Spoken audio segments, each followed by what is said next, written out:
মোহনী কিছু কম্পোস্ট সার থাকে যেইভাবে সার নেটিং করা হয়, মূলভাবে সার নেটিং করা হয় এভাবে, প্রয়োজনে আর সার নেটিং করা হয়।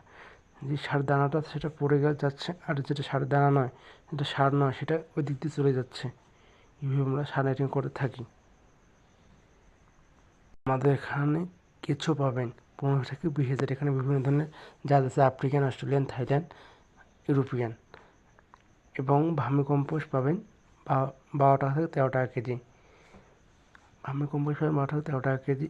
এবং এই ট্রাইকোডার্মা ভার্মি কম্পোস্ট এটি মিক্স করলে এখানে 15টা উপাদান থাকে। গোবর থাকে না এখানে, হাড়ের গুঁড়া, শিঙের গুঁড়া, বিভিন্ন ধরনের থাকে।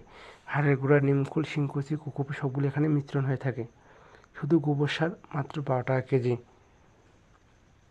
এবং হাড়ের গুঁড়ো এবং ডিমের পাউডার 35 টাকা কেজি। এবং শামুক পাউডার এবং ঝিনুক পাউডার 40 টাকা কেজি।